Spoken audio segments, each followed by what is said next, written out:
បងអាយខ្ញុំចេះលុខ្លះទីបានទេគ្មានទេខ្ញុំចេះខាត់បានហាក់ដៃរាល់ថ្ងៃពេលយប់ធ្វើអ្នកដឹកជញ្ជូនដេកមួយថ្ងៃបាន3ម៉ោងទេខ្ញុំក៏បានប្រឹងណាស់ហើយនោះជារឿងរបស់មិនមែនជារឿងរបស់ខ្ញុំទេក្រែងពួកយើងគឺជាបងប្អូនមើលតែឯពេលនេះទៅសំជាបងប្អូនរបស់ខ្ញុំទេយល់ហើយ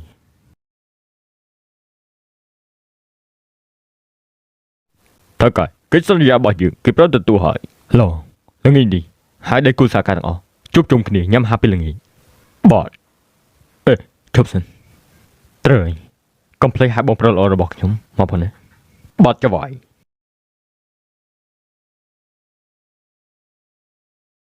អូអើយតើកាយទាំងអស់គ្នារងចាំយូរហើយនេះគឺជាអំណោយសម្រាប់អ្នកគ្រប់គ្នាយោនេះគ្រាន់ជារបស់ល្អតាត្រូវហើយសង្ឃឹមថាអ្នកទាំងអស់គ្នានឹងពេញចិត្តថើកាយអំណោយនេះដូចជាមិនគ្រប់ទេអូត្រូវហើយខ្ញុំភ្លេចថាបងប្រុសល្អរបស់ខ្ញុំមកចូលរួមដែរខ្ញុំមិនដឹងស្មានថាអ្នកខ្ពស់បែបនេះអាចមកចូលរួមនៅក្នុងកម្មវិធីរបស់ខ្ញុំទៅមកពួកយើងគួរតែលើកពេញមួយពេញនេះសូមជូនដល់លោកសិនអរគុណខ្លាំងណាស់ពេលវេលាដែលខ្ញុំជួបការលំបាកបំផុតលោកគឺមកបបងចោលខ្ញុំទេ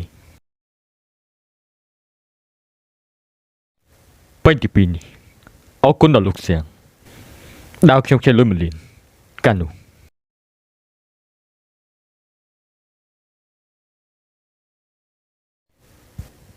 ពេលទី3នេះជូនដល់បងប្រុសល្អរបស់ខ្ញុំពេលដែលខ្ញុំលំបាកបំផុតនោះគាត់ឈរមើលយ៉ាងស្ងៀមស្ងាត់មិនជួយខ្ញុំទេលោកផឹកច្រើនពេកហើយមិនថាខ្ញុំផឹកអស់ប្រមាណទេខ្ញុំគឺមិនភ្លេចមនុស្សដែលគ្មានបេះដូងម្នាក់នេះទេពេលដែលខ្ញុំលំបាកខ្ញុំពឹងឲ្យគាត់ជួយហេតុអីបែរជាគាត់ធ្វើប្រងើយកន្តើយបានហើយខ្ញុំនិយាយថាលោកផឹកច្រើនពេកហើយខ្ញុំសហការជាមួយលោកក៏ព្រោះតែមនុស្សអង្គុយនៅមុខលោកនេះហើយណា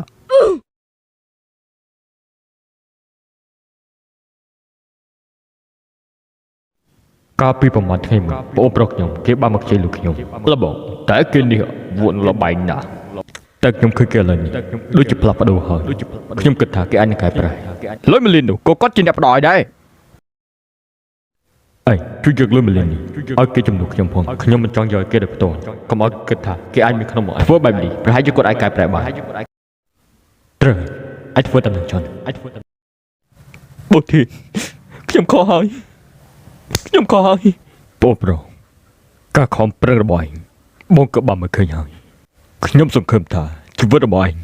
នៅល្អប្រសើរជាងនេះមានបងប្រុសហើយឯងកុំបារម្ភទោះជាឯងលំបាកយ៉ាងណាក៏ដោយបងប្រុសម្នាក់នេះនឹងជួយឯងជំនិញបងប្រុស